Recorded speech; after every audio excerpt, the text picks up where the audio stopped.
Western science says the nervous system holds the key to healing trauma. Eastern wisdom says how our energy flows through the chakras represents how aligned we are. What if they're both talking about the same thing? Let's connect the dots between the energetic and the physical and unlock a deeper understanding together. My name's Michael Perry, and I'm joined today by Justin, my mentor and teacher, and Heather, his wife. Hello. You just can't see her. She's over here somewhere. This is the New Ashla Podcast.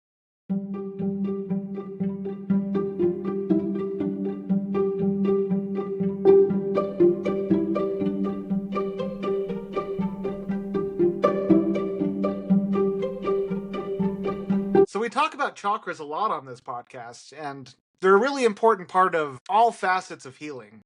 How would you define the chakras, Justin? Probably similar to what everyone else would. I would say they're like these energy centers within the body, spiritual gateways where physical, emotional, mental, spiritual aspects of our being kind of intersect together. Yeah. When each chakra has its own different function and facet, it governs different parts of our energy and our being. So just kind of like the textbook explanation of what a chakra is. Before I do that, some of you will say, why is he saying chakra? It's chakra. Listen, just deal with how I say it, okay?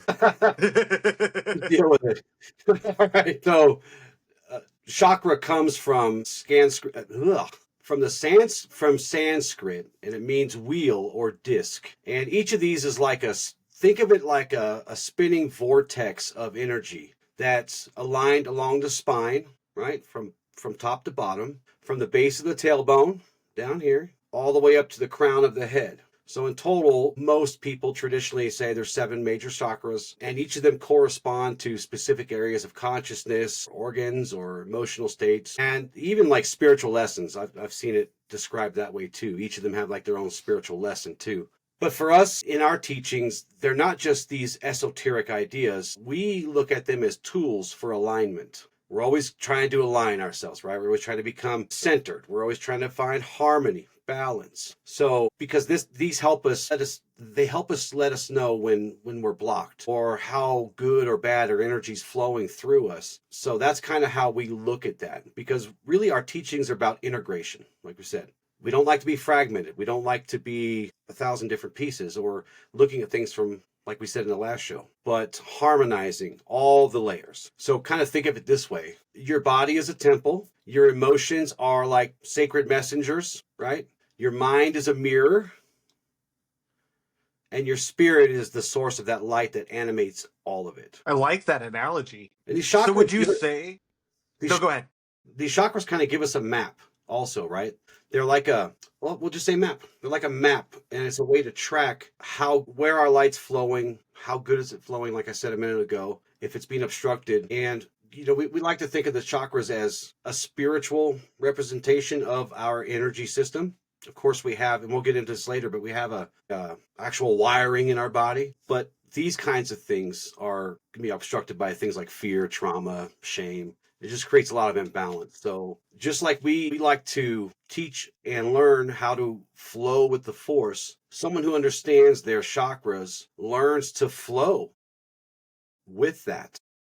Yeah. Well, it's so well said, because, we talk about these big feelings we get when we go through hard times. A lot of those sensations you feel in your body, it stems from the chakras, or better said, even your nervous system, which is a big part we're diving into here. Mm-hmm. That's all interconnected, just different ways to look at it as far as what's going on in the body. So let's go through the chakras and the strength of each one. Let me say this real quick first. I mentioned earlier about how some people believe that the chakras also have sacred lessons to teach us. And I'll just go over those just real quick before I forget. And I don't know how prevalent this is. It's something I've heard and I learned a long time ago, but it goes something like this. The root chakra teaches security. The sacral chakra teaches creativity and sensuality. The solar plexus, you probably can't see it. The solar plexus teaches identity and will, kind of that fire, right? The heart teaches compassion. That's the sacred lesson of the heart chakra. The throat teaches truth. The third eye teaches vision, and not just seeing, but seeing, right? And the crown teaches divine connection. And when these things are harmonized, everything becomes a single unit, luminous instrument So I just wanted to share that with you real quick because I had mentioned it, but Well, and you're right on the money there. I mean, each one of the chakras again has its own purpose, its own thing that drives that connection. So you're talking about the root and security.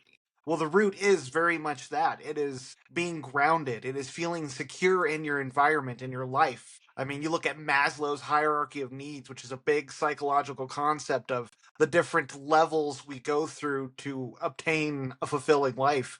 And at the base of it is security, food, shelter, water, secure relationships, feeling the ability to be yourself around those who are closest to you. yeah. And it's And off, really, think of it like a temple gate. It's like the first doorway through which our energy kind of goes before it goes up.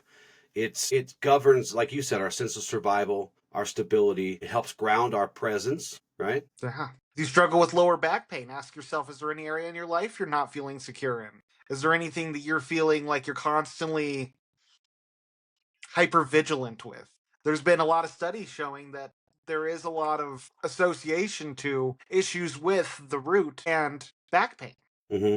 And I know some of the few moments where I've truly felt like my security was leaving underneath my feet. I had really sharp lower back pain. It blew my mind, but there's a lot of stuff out there that go over this. And some ways to tell if this is out of balance is you got the back pain, anxiety, fear, disconnection from your body, which is a big one. Like a lot of people live outside their body and don't let their body talk to them. I was one of those for many years Mm. where I did everything I could to just tune my body out and go, go, go, go, go. And sometimes it's telling me I need to rest. Yeah, you got to look at the check engine light, man.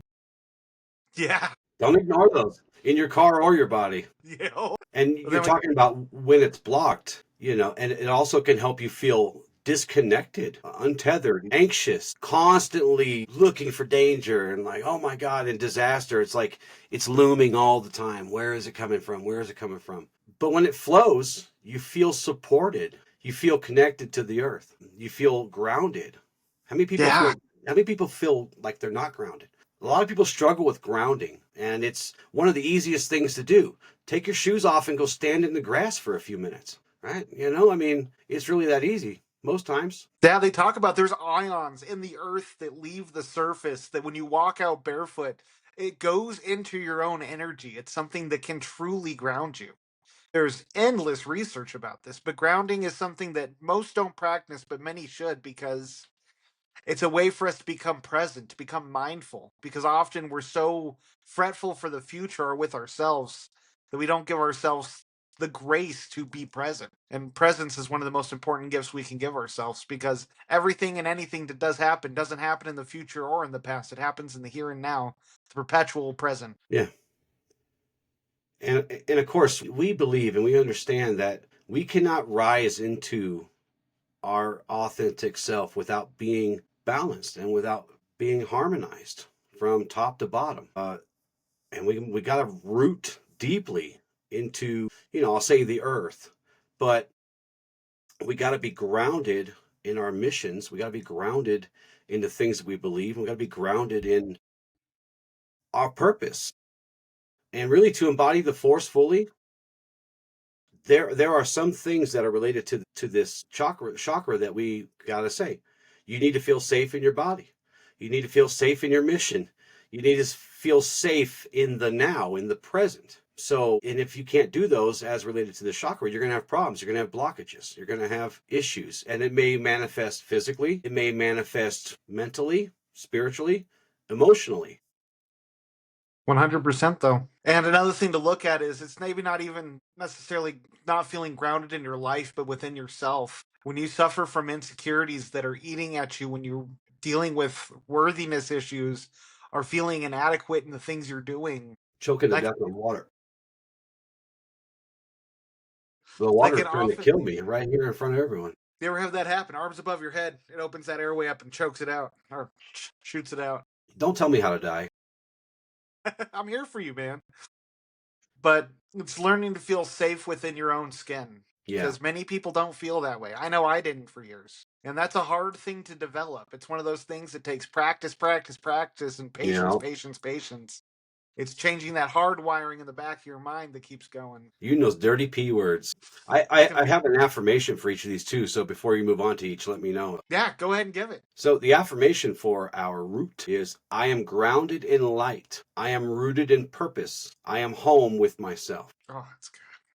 Write that down, all of you out there. And before we move on, you guys notice that we're on camera now. We're going to do camera from now on, I think, unless we have issues. We were going to do camera with our Courtney, right? But we couldn't get it to work. There was something wrong with the planets or something. I don't know. You're That's what, glad to be on camera too, aren't you? yeah, I know. Kitty cat. So the sacral chakra. Now, this chakra has to do with creativity, sensuality, like you said. Mm-hmm. It is the free flowing expression of ourselves. And often, when this chakra is not acting in alignment, it's because we aren't expressing ourselves as much as we should be or we could be. Right. You know, often there's many of us that go through stagnation periods of our life where we get sucked into TV and video games and staying indoors and doing the bare minimum. And this chakra gets impacted by that. Your libido gets impacted by this. Mm-hmm. You need to have balance within yourself, which also means there can be the extreme, whether you're partying too much Mm-hmm. or you're a little too expressive, you're going to realize there's a surge of this chakra, surge of this energy, which then impacts the rest. Right. Yeah. Think of this as the sacred pool because its element is water. And water's one of my favorite things. Also Scorpio. think of, huh? Scorpio. Scorpio. Yeah. Yeah. It's like this inner wellspring of creativity, sensuality, and really emotional freedom. So we think of this as think of it like the well of becoming, right? It's where emotion becomes motion, where desire becomes creation. It's kind of that force that allows you to dance with life, not just survive it. So we're, outside of the survival part, we're starting to move up into where wow, I can start letting loose a little bit. I can start expressing. When it's imbalanced, you feel the opposite, emotionally unstable, repressed, numb, creativity stalls, pleasure can become guilt. Yeah. You really forget, like when this happens, the sacredness of joy just kind of escapes you. Right. I mean, you look at a lot of the bad habits like porn addiction and stuff like that. When you're overly indulging in these kind of things, you don't leave room for the expression where it could really manifest into something great, connection, sensuality with your partner. And it's so important to have, again, balance in your life because if you don't utilize these creative resources, it can be self-destructive. I mean, this is the energy that empowers you to create in the world in so many aspects. Yeah. But when it's open and it's flowing good, you become this vessel of beauty and radiance. You really can. You start to feel more deeply and authentically. You create easier and more freely, and you can really honor that kind of inner passion and presence without being ashamed of it, without feeling like embarrassed or whatever. Yeah. Well, and it's cat. Oh, there's something there, and I'm not sure how to formulate it into words. We have a duty to ourselves to utilize this creative energy, and not just when we are abundant and flowing.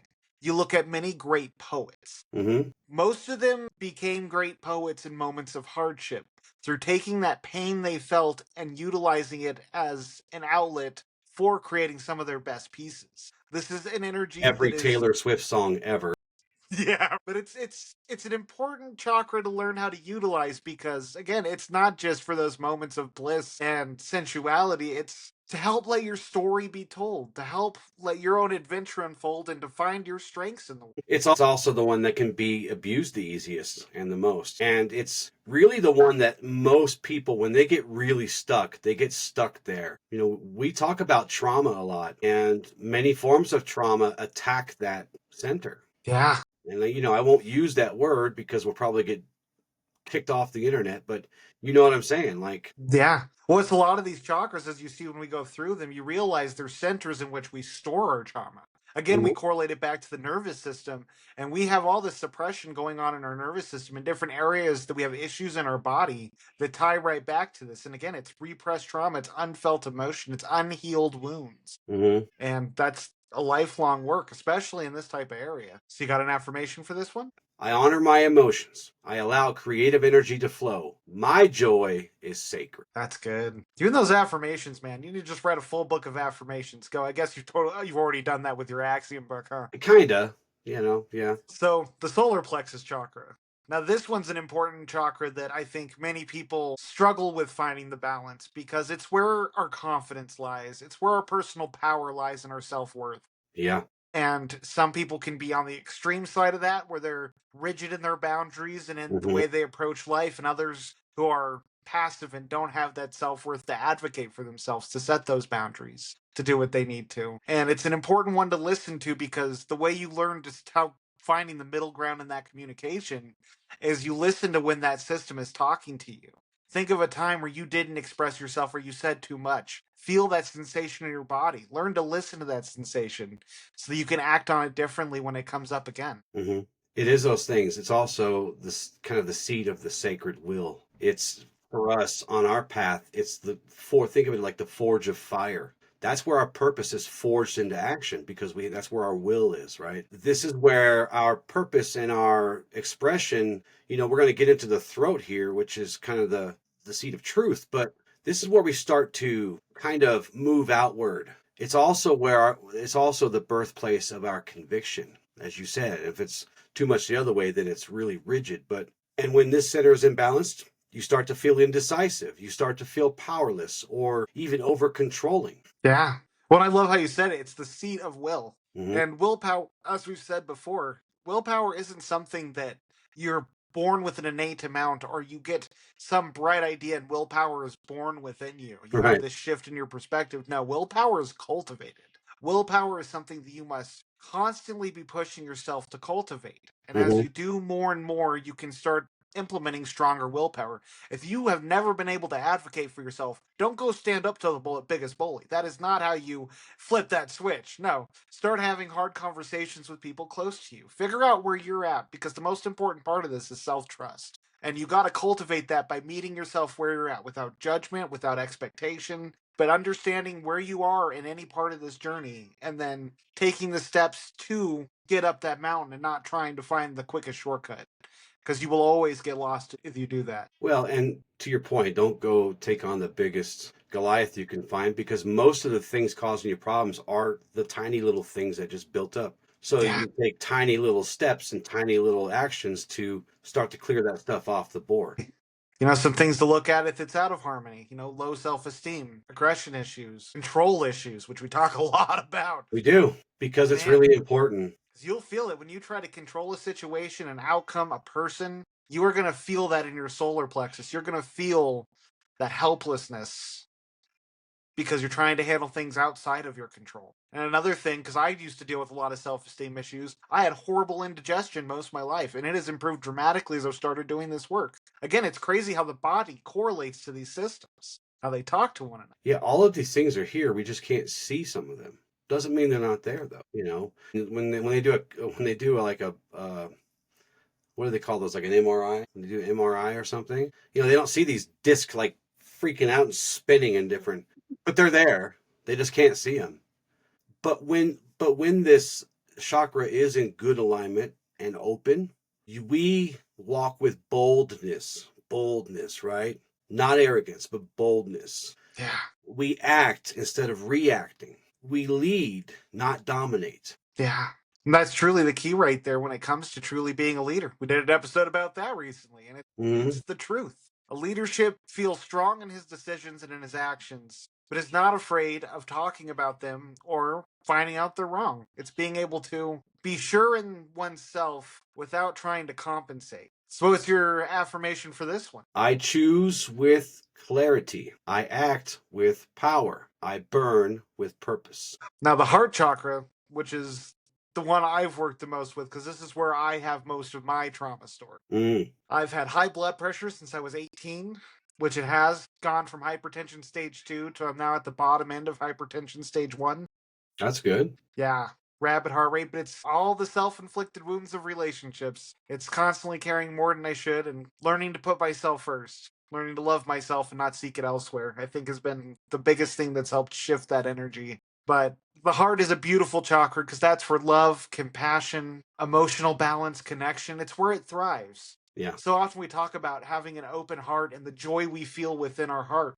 And that's virtually what I think many of us chase, is that feeling of abundance we feel in our hearts. Hmm. But out of balance, it can lead to chaos. It can lead to loneliness, bitterness, codependency, and even being closed off to love altogether. Yeah. It breaks my heart how often I see that. Many people go through dealing with one messed up person and they end up closing off to the rest of the world because all of a sudden everyone gets that label. Or they want to take on the world themselves because they don't want to trust anyone. They don't want to rely on anyone. Yeah, it's the sanctum of light. It's where the seat of the soul, the seat of sacred compassion. It's really a bridge between our lower chakras and our higher ones that we'll get into. It kind of bridges all those together. It's kind of like the halfway point, right? But it's not where our purpose comes from, but it is the thing that empowers that purpose, that keeps us moving forward. It's like this divine empathy in action. That's what our heart chakra is doing. It's that kind of love that we talk about a lot on this show, that unconditional love. It holds space for truth and forgiveness. Really the kind of love that like Jesus would have taught. A love that heals and restores and transcends. It's unconditional. Unconditional. Well, I love how you said it's a bridge because it very much is. I mean, look at the lower chakras and they really have to do with the self. Hmm. Yet as we go into the higher chakras, it's about seeing the greater picture. It's Right. about, like you said, divine connection. And it is the bridge of the self to the whole. I've never looked at it like that, but that's a great analogy for it. Yeah, it's a bridge. It's a bridge. And when you abuse it, as you said, it really affects a lot of things in your life. When it's closed or blocked, I think you said it, we feel isolated, but we get bitter, we get cold. When it's open, we embody things like mercy. We forgive with strength. We love without losing ourselves because we're not attached to that. There's love without condition, Yeah. love without unspoken expectation. But it's like if you're feeling isolated, if people have cut you out of their life, it's like listen for the message of what's going on. Often we want to fix everything on our own, and this is one of the greatest traps I see people falling in. Is we beat up on ourselves so much in all the areas we know we need to improve that when anyone tries to give us gentle feedback, it becomes almost an attack to people. Yeah. I was guilty of this for years where I couldn't handle criticism very well because I was already telling myself that 100 times over in 100 worse ways. Hmm. But in reality, there's that one perspective in that message that could resonate and give you the answer you're looking for. You're so desperately searching your mind for. We often use the mind to figure out these deeper emotional, interpersonal, and spiritual questions. And the mind is just not made for that.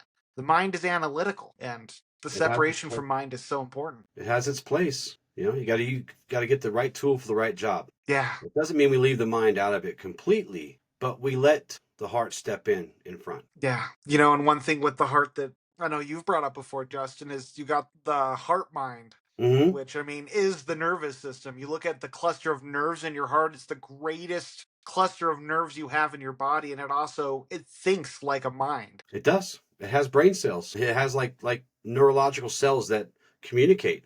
Don't forget it's the first organ that develops in a baby human. Yeah. The brain is the last. So what's smarter, the heart or the brain? That could be a great philosophical discussion to Well, have right there on its the own. heart builds the body, and the brain is the last thing, right? So Yeah.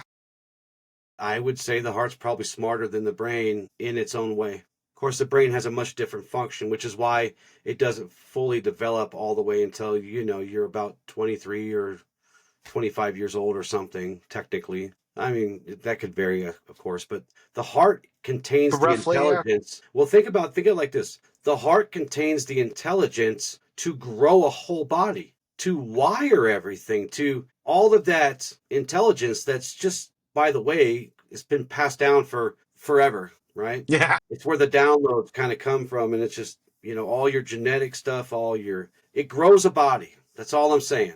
It's probably smarter in its own way. It's the center puzzle piece. So what's your affirmation you got for the heart? Affirmation for the heart.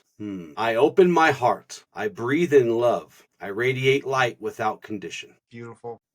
So the throat chakra, self-expression. That's what we're using right now. The throat chakra. Yeah. Yeah. What ties to this energy? You got truth, authenticity, self-expression. I mean, it's where you can speak your mind. And yeah, sometimes our minds might be a little crazy, but it is how words are magic. You hear that term often, and I firmly believe that. If you were to deliver a message in the right way and someone believed it, though your words cast a spell on them to change their perception.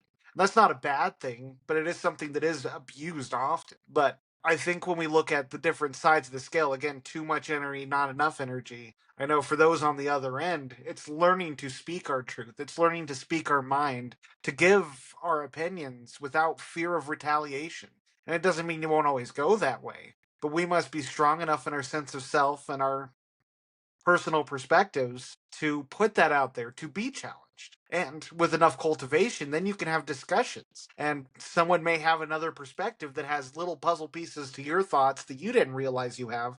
And you can create wisdom from that. Yeah, it's just not the kind of seat of expression. It's the place of authentic expression where your inner truth becomes resonance. You're sharing it. It's outer resonance. It's coming out of you. In our tradition, it's kind of the voice of the force. Think of it that way.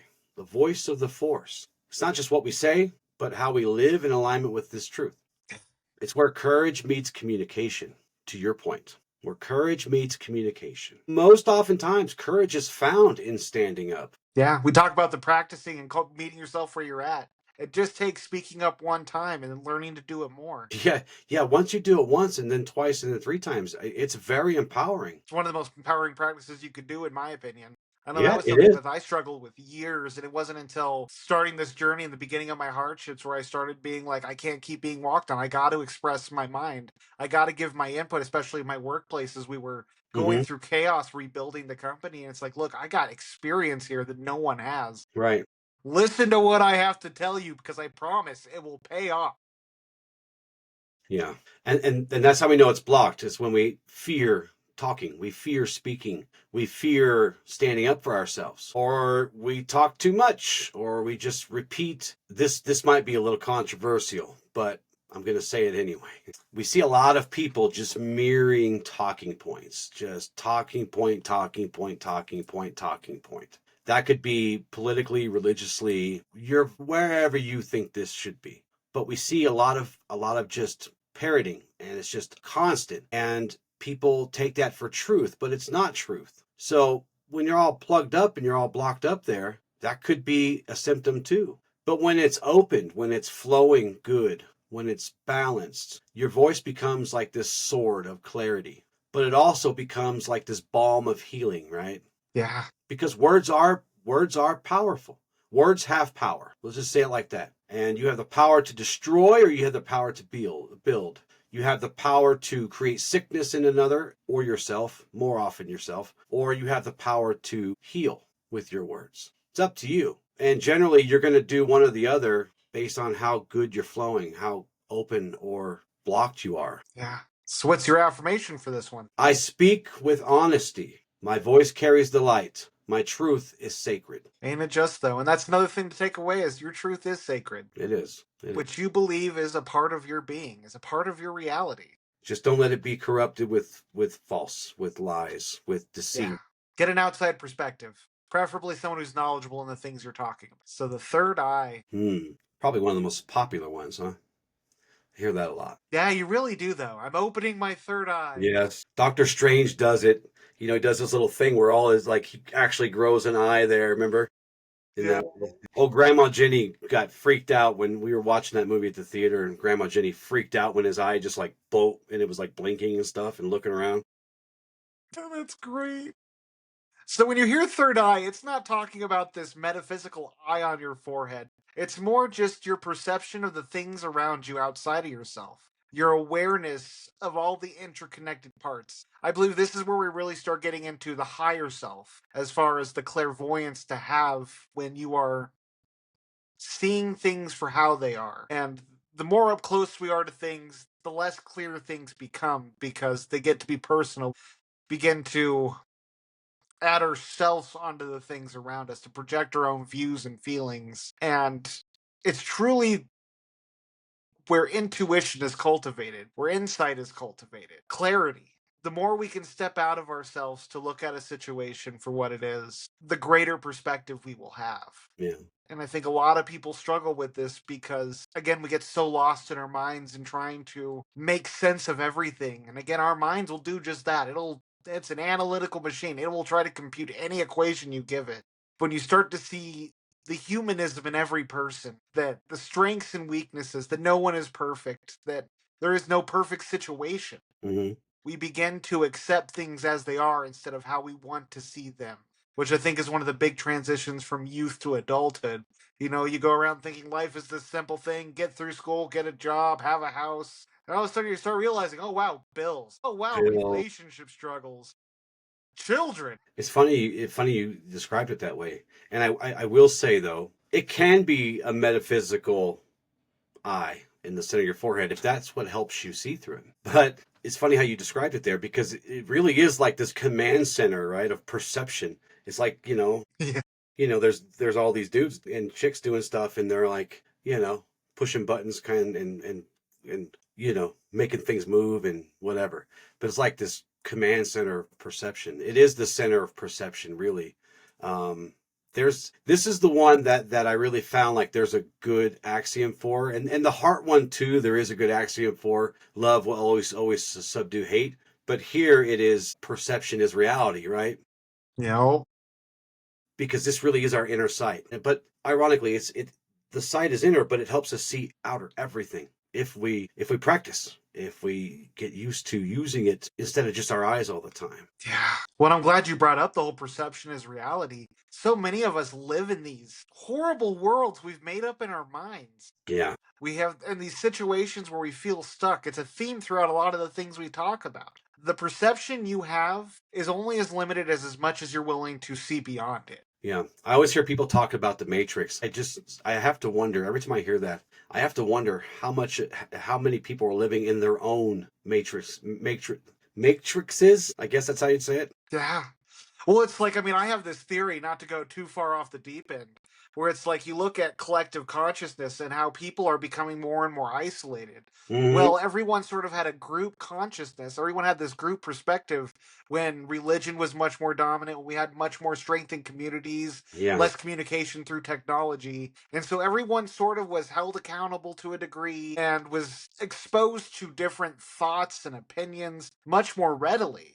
Well, now we're like dividing ourselves so much because we're all drifting into our own perceptive worlds and we don't like it being challenged. And it's breeding more and more isolation because it's harder and harder to find people who see reality the same way we do. Because whether it's the algorithms in social media or the movies and Netflix series we decide to binge, that's what's now dictating how we think reality should be and how people should behave. yeah, And it's just, again, I look at it as everyone's sort of drifting apart. Most people were on sort of a similar timeline with a few loose threads, and now it's just completely frayed where community is not nearly what it used to be, yeah. as well as belief systems. Yeah. And that's how you know that it's imbalanced or closed off because you start to mistrust what you see. You start to mistrust your intuition, or like you said, you live in that fantasy or that illusion, Yeah.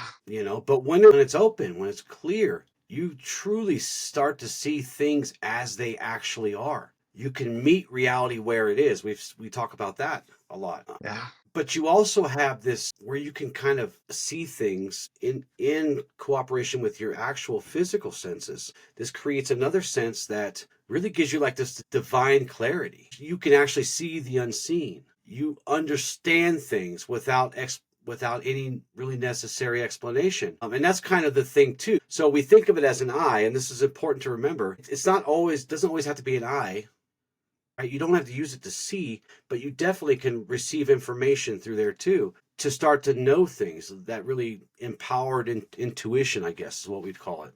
Well, and it's so true, though. I mean, that is how you cultivate intuition, truly. I mean, when we have such a rigid set of beliefs of how people are, how the world works, we become very closed off to the other potential possibilities there are. But the more we just accept everyone for who they are, one of the big things I've gotten into practice on, this is going to sound a little crazy, is treat each person you meet like they are Jesus. And it doesn't mean go worship them. It doesn't mean treat them like they're some benevolent being. That'll just probably freak them out. But it's just every person has inherent good in them. Yes. We're light that is just conditioned by our beliefs, experiences, and expectations. And that does corrupt some people, but even the most corrupt have that light. It's just how much have they tucked it away. So it's just the more I practice meeting each stranger I meet as myself. or as Jesus. You know, it's people want connection. They're just waiting for that handshake to be reached out to them. It's one of the reasons I'm so good with people. What's the axiom for that? What's the cure? I know it's not the accent, but treat others as you want to treat yourself. Yeah, that's kind of the golden rule. No one is beyond redemption. Yeah, That's mostly true. Some people must get their redemption maybe in another life. I don't know. I don't presume to know that. And it's really not up to us to redeem them anyway. But it's important to remember that we should give them, at least give them the space to try and be redeemed. But exactly. yeah. Because again, just because everyone is worthy of redemption, but it's all about if they choose to walk that path. Yeah. And it I mean, you really, look at a lot of the most tyrannical people who seek to control and have steal the wealth or whatever you want to call it that they're doing. A mhm, lot of them are just scared and helpless, and they know no other way, nor do they want to pursue any other way because that would mean releasing control. Just as right. one subset of Of course, and that's an extreme example. But yes, that's the hang up people have with Christianity a lot of times is that, oh, you can be Hitler and still get redeemed? Well, technically, yeah. I mean, if you follow the rules, you go through the, accepting Christ into your heart and, I mean, is it yeah, technically possible through there's always these fun debates that I always see about stuff like that, but it's always usually a hang up too because a lot of people operate from the red and orange chakra. We forgot to give the colors as we were going along too. yeah, we did. But the red is those lower ones. Most people operate from there for a long time, and so it's about revenge, revenge, revenge, right? So, but we believe and we teach that everyone should have a chance at redemption, but we don't. But at the same time, we don't judge how that happens. We let them because there's a whole they have to atone and that's where most people stop we're on the road to redemption, right? They get to the atonement and now they have to make amends and atone, and that's usually where it gets, if they're not ready for redemption, that's where they stop. You know, But redemption isn't something that we give others. If you trespassed upon me in a heinous way, not super heinous, but just enough for me to not be very happy with you, I don't want to see you, I don't want to talk to you, type of thing.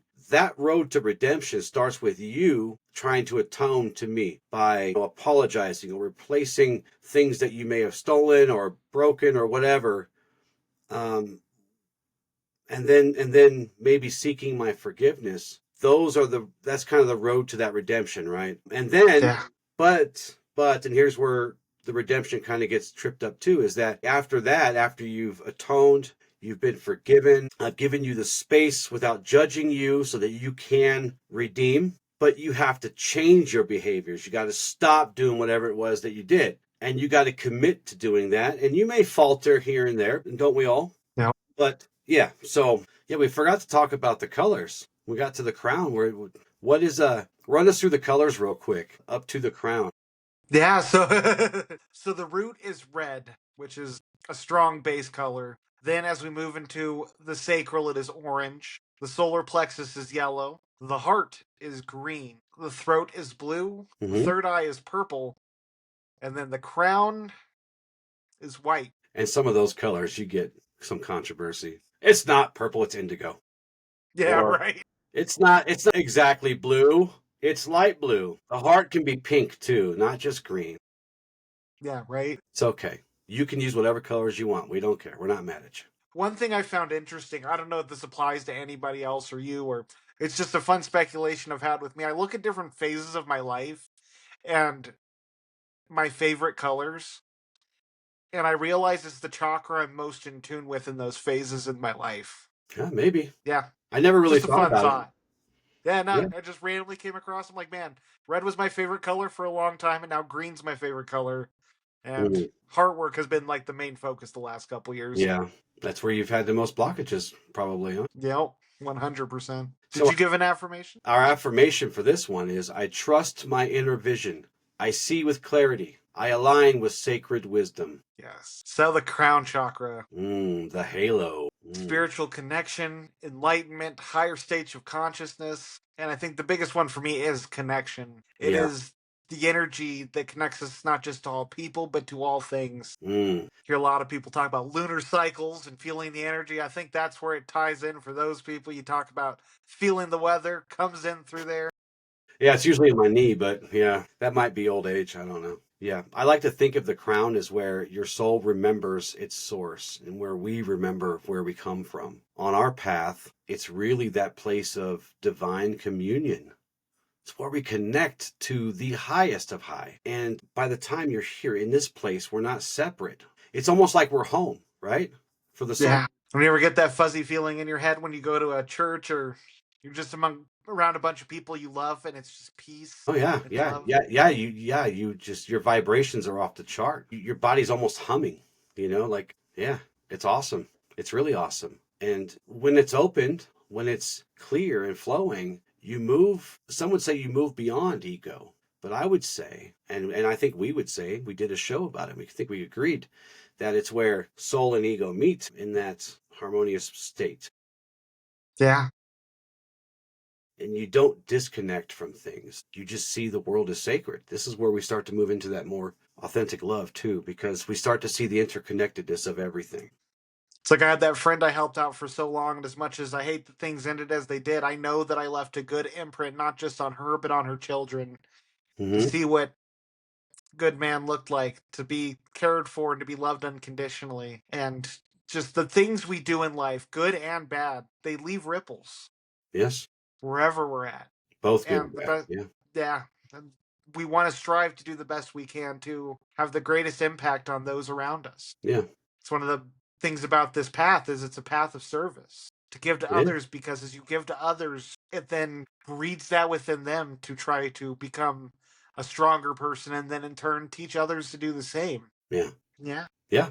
Yeah. You start to realize in this state that to serve others is to serve the source or the creator or God, if you prefer, whichever you prefer. You're serving your fellows, but you're actually serving the high of high, the highest of high, because we're all interconnected with that in that way. You understand that for us, the light has always lived within us. Yeah, I mean, Always. they talk about when you're going through hard times, go and do volunteer work, do charity work. And yeah, there's that part of you could see situations that are worse than yours, but there's a sense of fulfillment that comes from giving back at no cost to just give, whether it's your time, your money, or your space. It's one of the greatest investments you can make. Yeah. Yep. Our affirmation for this one is I am one with the light. I am connected. I am whole. Yes. Let's take Yeah, a we should. break. Don't forget to search for this. Let's take a quick break, like 5 minute break, so I can go to the bathroom and stuff, and then we'll pick up with the nervous system because I think you really kind of have to go through the nervous system, even if briefly, because we're gonna start talking about how we merge the two, how we do that stuff. Yeah. Yeah, so give me a second. I'm gonna take a break. I'll be right back. I also I was looking for an exercise. Do you have an exercise for today? Yes. Okay. Now it's a simple one. I was just going to go over box breathing and then mindfulness, but yeah, and then I got a slight journaling. That's a good idea.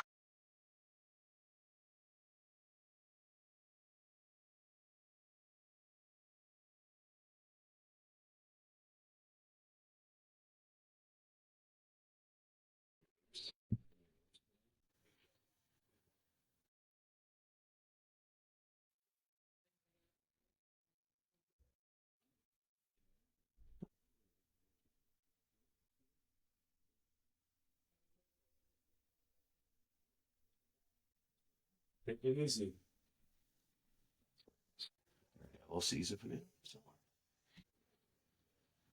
not saying, well, hold on, because You know, Bella time. She's too busy eating her hams. I really enjoyed that one. Too busy eating her hams. Revan, are you coming back in here? You're staying out there. Are you gonna help me with the show, or are you gonna stay out there? Just if you let, just do it. Do it. I usually just like don't say anything. No, I know. I just go like this, I gotcha. and then I make awkward eye contact with you when I open the door. Ready? You want to go see Papa? You want to go All see right, come Dad? on. We gotta finish the show, Revan. Let's do it. Let's do it. Okay. Well, Kitty's finally sitting in her bed. Yeah, hopefully she stays put. She was determined for a minute there. I'm like, oh my God, Cat. She's like, don't talk about me like that. I see that look on her face. And she's like, "What, bro? I love you. I love you. You're my whole world."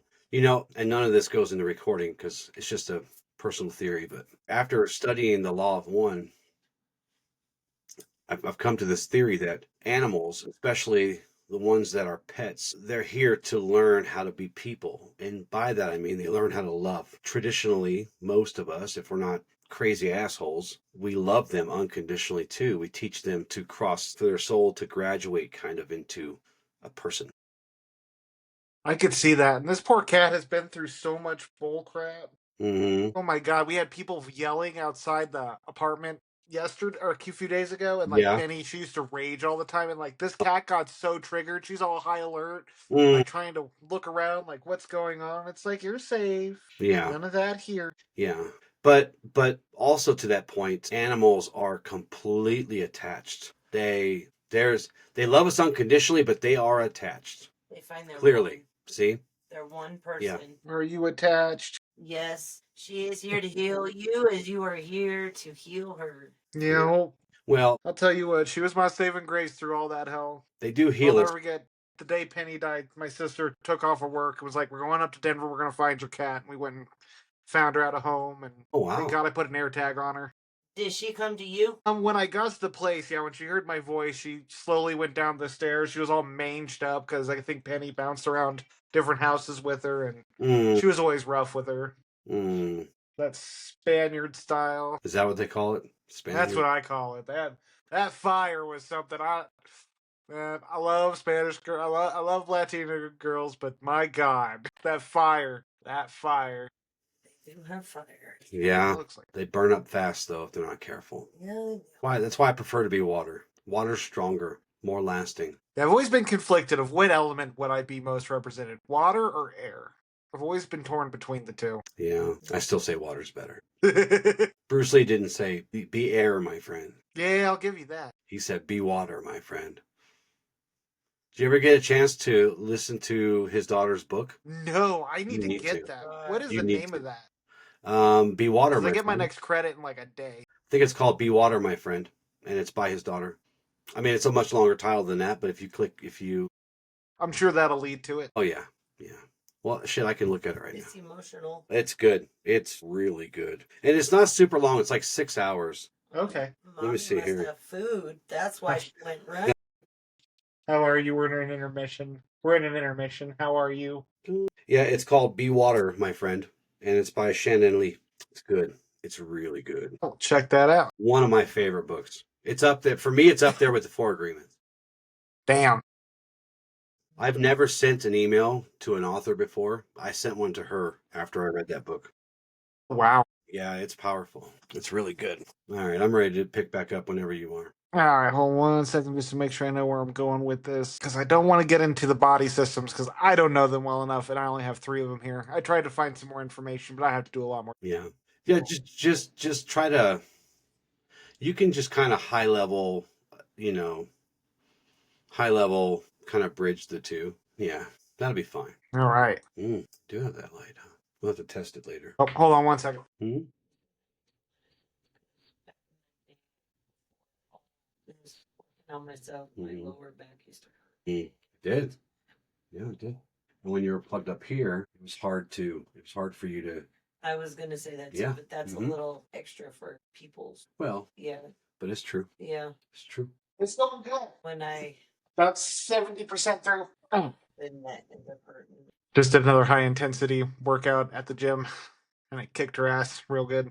Big old migraine and yeah, so got her a cool washcloth and was like, I'll cook dinner once I'm done here. You just relax. I got you. Teamwork, right? Teamwork. It's a dream work. Amen to that. So, in this episode, we've talked a lot about how the chakras relate to the nervous system. And in Western medicine, we talk about the nervous system as a messaging system in our bodies. Often can alert us to if we have illnesses going on, if there's issues going on with our body. But I want to share with you guys an image of just how well this correlates with the chakras. So if you look at this, these different nerve bundles within the body are almost perfectly lined up with the chakras, with the crown, third eye, the throat chakra, the heart where there's so many bundles, solar plexus, the sacral, and then the root. And this is no coincidence that this is here alongside the chakras. Now, the chakras have been along for thousands of years as far as the understanding of them. This has not. nor has there been many correlations to the two until recent years, with science innovating like it has, diving more into Eastern medicine. Mm-hmm. And the nerves in our bodies and the energies that flow through us are deeply correlated with the actions we take, with the way we're going through life. We talk about emotions and feelings, emotions being messengers. Well, these are the nerves that these emotions speak to. Yeah. And it's so important to learn to listen to each of these separate areas. When you're going through something, listen to your body. Ask yourself, where am I feeling the tension in my body? Right. Because the more we can tap into understanding what energy is being impacted, the more we can start taking actions that bring us more in alignment with our higher selves and our authentic selves. Another thing that's really fascinating is you look at these different chakras, and there's different, I want to say, hormones that are released from each of these centers, depending on what's going on in our life. With the root, you have adrenaline, and it often is a way to prime us for survival, depending on what we're going through. Mm-hmm. The sacral chakra, dopamine and serotonin, which is a lot of the bonding, a lot of the sensations we feel, the joy, the feel good chemicals in our bodies. Mm-hmm. When it comes to the solar plexus, you have acetylcholine. With the heart, you have oxytocin and epinephrine, which oxytocin is the bonding chemical. Mm-hmm. Oxytocin is released when you become intimate. Even a six second kiss releases oxytocin in the body. It's something me and my girl practice every day when we leave for work and when we come home. A 6 second kiss Mm. to get those chemicals going. With the throat, you have glutamate. Third eye, you have serotonin and melatonin. And then the crown chakra, you have GABA, which is another feel good chemical body stabilizer. Mm-hmm. So it's just, there's so much interconnected from these energies to our bodies that speak to one another. And it speaks to how important it is to get an understanding of these things and learn how to manage them. Right. Yeah. It's important to figure out where you feel out of balance. Again, my heart was always going. I always sort of neglected it, pushed it off, or took blood pressure meds. Like, I just have high blood pressure. And no, it's all these inner struggles I was going through, all these things that I wasn't doing for myself Mm-hmm. that was creating this turmoil within my energy center. Well, and what we're talking about here is you have to understand that energy and physiology are not a separate thing. They are deeply, deeply interconnected. Yeah. Think of it like this. The chakra system is sort of that spiritual blueprint, like a map of how energy moves up and down through our body. The nervous system is the actual physical wiring. It's like the network cables that carry that energy, Yeah. interprets experience, and maintains those balance or imbalances, how we know how we're reacting to things. So, the chakra is kind of like that spiritual blueprint, and the nervous system is a physical wiring. But remember, they're interconnected, they're not separate. No, it's so well put, though, because it is exactly that. Electricity has to pass through something, Us, information. all things are energy, all things. So let's talk about maybe ways to help us regulate these things. Often when we're working through this stuff, again, it's not the flip of a switch, it's practicing and practicing to cultivate the skills to get more alignment within our lives. But some things we can do to sort of help with our nervous system. One thing I've started taking up are cold exposure, so ice baths. Hmm. You do something like that, it sends your system through chaos, but it brings you such a state of inner peace. Your mind's going crazy, going 1,000 miles per hour. Hop in a cold shower. You'll be amazed how much it can help you ground your mind.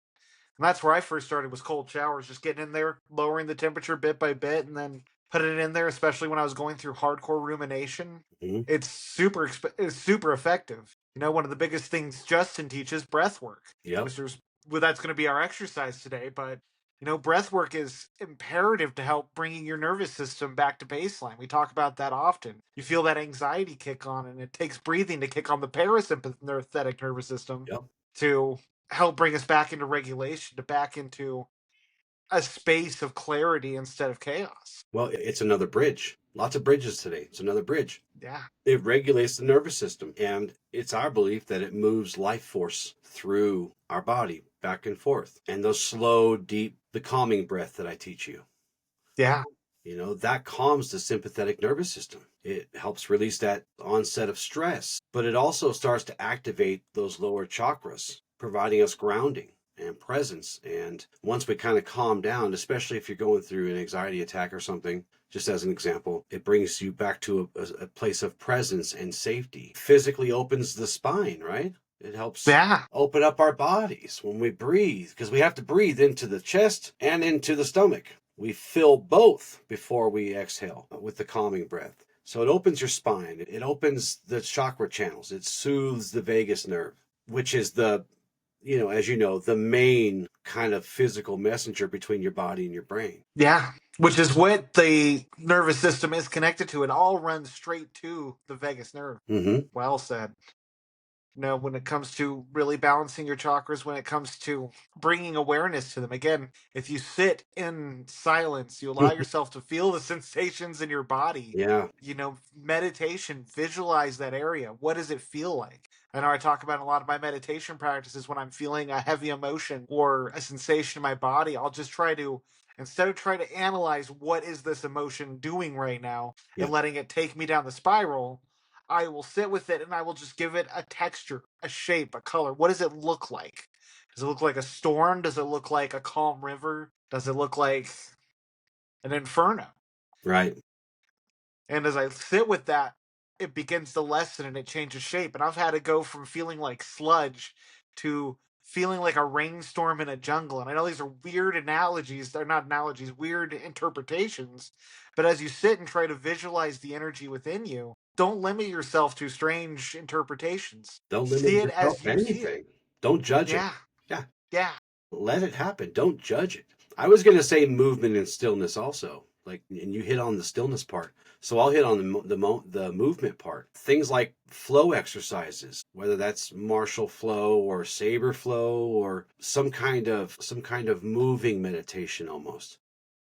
Tai Chi. Tai Chi, stretching, yoga. These help us move the energy, because energy can get stored up and blocked up, and sometimes you got to just give a good stretch. And today was a day for me where I could not get enough stretches. I was constantly just moving every tiny muscle that I could and every bone, and I stretched myself into soreness almost in some parts. So yeah, that movement and stillness are good ways, and another stillness thing, prayer, or just Yeah. simple rest. Simple rest, you can't, you gotta sit down every once in a while. You gotta chill. Yeah. I know one of the things I did this weekend, because I've just been feeling like I've been using a lot of energy lately, is I just laid in bed. I put on some really relaxing music and I just didn't judge myself for it. I just let myself lay there Hmm. and enjoy being still and just eyes closed, not trying to sleep. There it came, I was okay with it. But yeah, just allowed myself to rest. Yeah. And another good one for motion is walking. Uh-huh. Nature is so good for our nervous systems. To be in something where we have no impact on, where we're walking through it and we can see the growth happening, the animals in the wild, the birds flying overhead. Just they've had studies showing how healthy the sounds of birds are to our mental health. Hmm. And it's so true. Birds and bees too. They have these places I seen the other day where you can rent them out for the day, but the part that you kind of sleep in and hang out in, it has an actual beehive underneath it. And they talk about the vibrations, the healing power of the vibration of those bees. I would be scared a little bit because I'm allergic to bees. My luck, I'd fall out of bed and make a hole or something and they would just, attack me. But bees, it's the vibrations that they generate do that too. Yeah. Now that's really cool. I haven't heard of that. I'm gonna have to look I into heard that. someone told me once that beekeepers live forever. That's what they say. They say beekeepers live forever. And I wish I could be a beekeeper. I love bees, and bees are more important to me to this earth. I get it. But it's that whole self-preservation thing. I Yeah. swat them away. I get away from me. Go over there and take care of the earth. Don't sting me.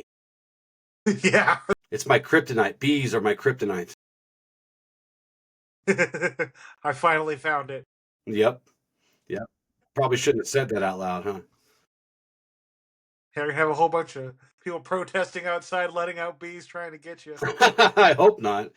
God, I hope they enjoy the show. Not trying to kill me with bees. Yeah, that'd be my supervillain origin story. Yeah, The right. anti-bee. The anti bee. No, another thing you can do is working with crystals. We've talked a little bit about that Mm. on here, but like crystals are powerful. You go to a lot of these different shops that sell them, and they have little cards that tell you the healing purposes of them. Yeah, just like Justin's got around his neck.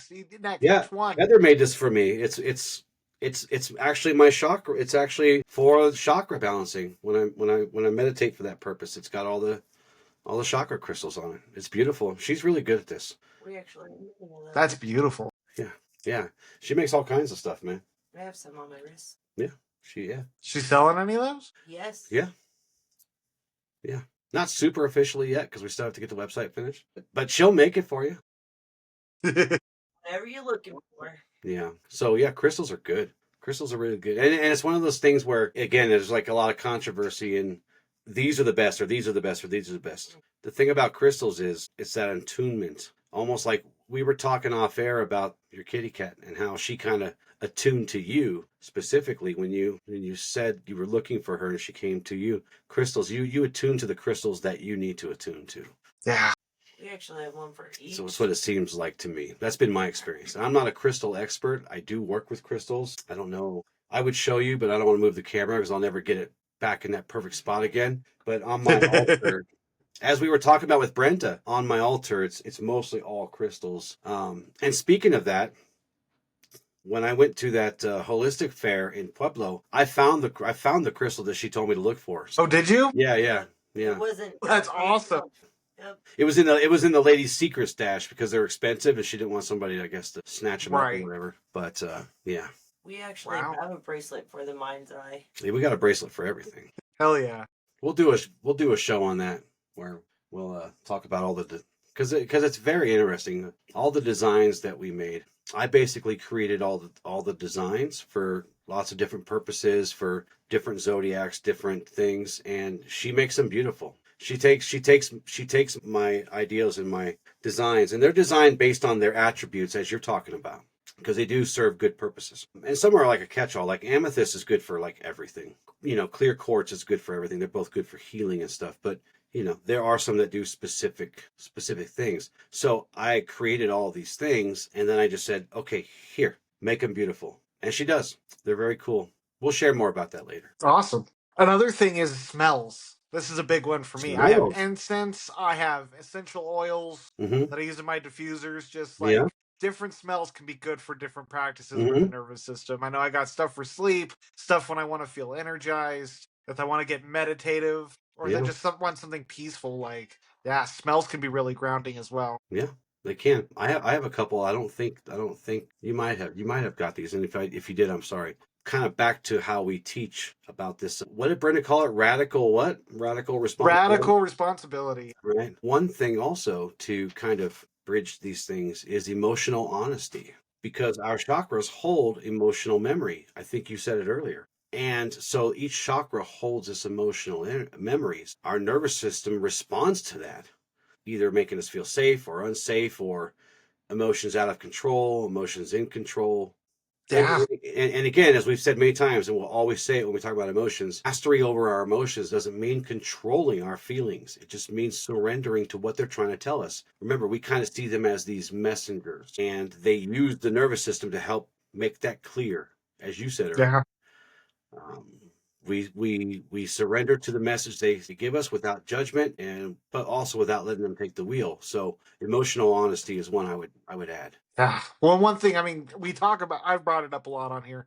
I like to look at emotions, especially when we go through traumatic events, that emotions are like it's like a battery, and energy is being stored, and it's in these centers, they're being stored. And so when you go through a situation that mirrors a past experience, even if it's just by a little bit, energetically, if it matches it though, you're going to trigger all these emotions you've pent up. You ever get super mad over something super small just because it's something you've been through before? I do. This is exactly what we've talked about on here, just it described in a way that it's the definition of how it happens and not just the brief summary of it. It's one of the reasons it's so important to really start doing this work. As you start healing, usually it gets harder before it gets better, but it's because you have all these emotions, all these things you've repressed, and you start working through them. As you start to discharge that energy, you can restore the events that happen in your life. And as you begin to do that, you gain power over your life and your circumstances. And that discharge then leaves room for more situations to come up in your life that originally might have triggered you that you could approach in a much stronger place. Yeah. So kind of my final thought on this integration. Before I do that, what about touch and visualization as tools? Yeah, visualization's real powerful, and same with touch. I Mm-hmm. mean, I truly believe we got to, the more we dwell in our doubts, our fears, that's visualizing just as much as dreaming of your dream home. Mm-hmm. Visualization is so powerful because, Because your perception is your reality. yes, perfect way to bring it all together right there. And then touch. I mean, I was talking about me and my girl when we, every morning, every night, we got that 6 second kiss. That's what Yeah, brought it up before for we, me. Yeah. yeah. Yeah. And then And you we, said we, and you said earlier, I don't know if we said this on the show, it might have been offline, that you guys have this thing where when you see each other, at the end of your days, you make sure that you do a little cuddling and you to know, kind of reset everything. I mean, it's powerful. yeah. What Hugs another are level is, powerful. yeah, hugs are so powerful. That's one of the reasons I love to give them out. I do too. I do One too. of I the know I other look things big and we scary, but practice. I do love hugs. I promise I won't crush you or suplex you or something. Knock on wood. Thing. To each their own. I'm happy to suplex or hug. Let's do it. That's but we both are practicing in Reiki, so I'm only level 1, she's level 2. Yeah. But at night before we go to bed, we always cuddle, and usually wherever our chakras have been impacted the most today, where we need a recharge or just we're going through some stuff, we do Hmm. energy work on each other while we cuddle. So she almost always has her hand on my heart. I'm usually working on her head or on her back. Hmm. And man, it's just this beautiful synergy of energy and peace because it soothes us while also revitalizing us. So now I'll get to my final thought on this, on the ways we can bridge them and connect them. Just again, remember the chakras and the nervous system are like two mirrors of the same truth, or two sides of the same coin. They are interconnected. They are just one's physiological, one's spiritual, I guess is the best way to say it. Uh, but remember, you are more than a body. Your body is sacred. You are more than your thoughts, but your thoughts can be gateways. Perception is reality. And that your healing is energetic and biological, emotional and spiritual. And to touch both of these things is to really help fully step into your power. Mhm. That's what I'd say. So, for you journalers out there, I got a simple prompt for you today, and it's asking yourself, what chakra feels the most out of line for you? If you don't know what that is, sit in silence. Just sit there, allow thoughts to come up, and see what arises in your body. Figure out what chakra is the most out of alignment and where in your body you're feeling that. Now, begin to write and just begin putting down different things you think could be impacting it. Let it come naturally. Don't put a lot of thought into it. Allow yourself to just journal out the things that could be impacting this energy for you. Then, after you're done, after you feel you've exhausted your resources on that, evaluate that list. See if any of it triggers or resonates with that chakra or that pain, and then utilize that to reflect. And I'll just add to that, Michael, if you're not sure how to kind of determine which chakra feels most out of alignment, if you're very new to this, go to YouTube and look for a really simple, basic body scanning meditation or something like that. It'll really help. Yeah, It could even be a guided meditation, but no, good call on that. yeah. But as you pointed out, a good way to see it, if you don't want to do a body scan, energetic body scan, just, yeah, where are you tense? Where does it hurt? Is it in your neck? Is it in your back? Is it in your stomach or I hope your heart isn't hurting. If it's hurting, go see a doctor or something. Go Yeah. emergency room or something, probably, depending on how old you are. But yeah, body scanners are good, and it's a pretty simple thing to learn and practice. So, and that kind of helps you feel out the energy part of it. As a Reiki student and practitioner, body scanning is very important for you. So, right. So, anyways, I just wanted. No, no, that's good. That's good to throw in there because some people may be completely new to this, and it's important that we meet ourselves where we're at, right? That's right. That's right. So for an And it's okay exercise not to know today, something. It really is. yeah, 100%. Ignorance yet knowledge. So for the exercise today, I was going to teach box breathing, which box breathing is a very simple form of breathing. Later on, we'll be going into a lot of the more advanced types of breathing techniques that can help you on your journey, but box breathing is a real simple one that you can remember and utilize whenever you're starting to feel triggered, overwhelmed, whenever your nervous system needs to be brought back to baseline. And it's a simple 4-second breath in, hold for 4 seconds, out for 4 seconds, hold for 4 seconds, and then going back through it. So 4 seconds in, hold 4 seconds, out 4 seconds, hold 4 seconds. That And it's sounds just like the calming breath technique, doesn't it? I do that. just a wee bit. Someone hasn't been practicing their calming breath technique very much lately. It was the rolling breath that I found the most Yeah. powerful out of the breaths you were Oh, the teaching. rolling Oh breath. my Yeah. god. At some point, we're going to go through all of those. We just got to figure out where they fit. But yeah, Yep. yeah, the rolling breath. Oh, yeah. We're talking about chakras and energy. That's the one that really, really brings it out in you. Yeah. Yeah. You feel things. And one other thing to give as an exercise, mindfulness. And this is something Justin has taught me a lot on. It's one of the areas I struggled the most. And I'll never forget the analogy he gave me as I was like, I'm trying to be mindful. What are some ways to be mindful? He's like, man, just think if you're grilling a steak, listen to the sizzling Mhm. of the steak. Yeah. Watch the juices coming out. Be in the moment with what is happening around you. Pick something and focus. I used to do with Another, dishes. Dishes was my thing that I had to learn mindfulness with. yeah, Because you could see every little bubble, and and when you really focus in, you can see the colors in the bubble, and there's just all this stuff. Dishes is very a chaotic thing, but if you really focus in on one thing at a time, what does a sponge feel like? How does it feel when you put your hand in there? Stuff like that. yeah. How would you define mindfulness if we were to give it a definition? It is the willful act of awareness to literally what's going on around you. Just Yeah.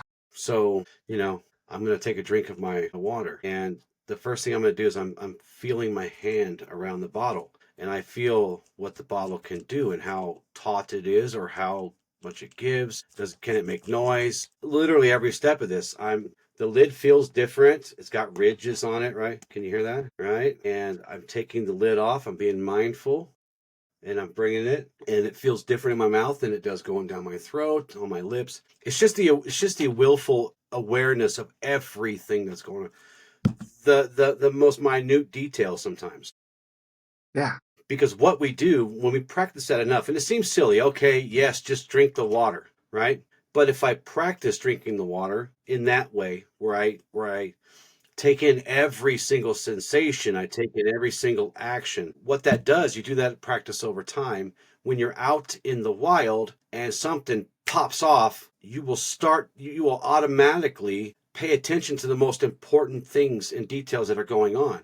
That's why people are horrible witnesses, right? Something bad Yeah. happened and people are horrible witnesses, not because they're dumb or because they were paying attention, but they're not very mindful. So they don't pick up on the little things that might be happening that might actually, Tied together. yes.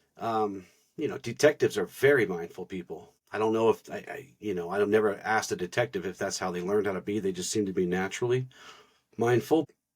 Generally speaking, most of us are horrible witnesses because of all the other things going on. But if you practice mindfulness a lot, if you do it, at least if you practice it once a day with some action, like you said, cooking your food, for example, you'll become a much better witness to the world, not just for a crime or something, but to the world. And as you practice mindfulness more and more, as you take your walks out in nature, which are good for you, right?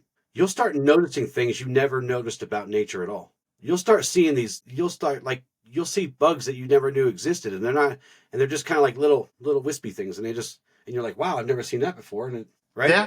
So yeah, No, mindfulness is powerful it and it's is. great for grounding. It is. Yeah, it is. Well, and even on that other whole other level, away from the spiritual level, it really does help you calm down, helps you ground. It helps the nervous system chill out. Because if you're not being mindful, it's just everything's going on. And when you start being mindful, you start focusing more and more and more and more and more on a singular focal point. You'll calm down. It helps you calm down most of the time. Well, we hope you enjoyed our first visual session and appreciate you joining us this far. With love and gratitude. I want you guys to know Michael said that I had a face fit for radio. He does, doesn't he?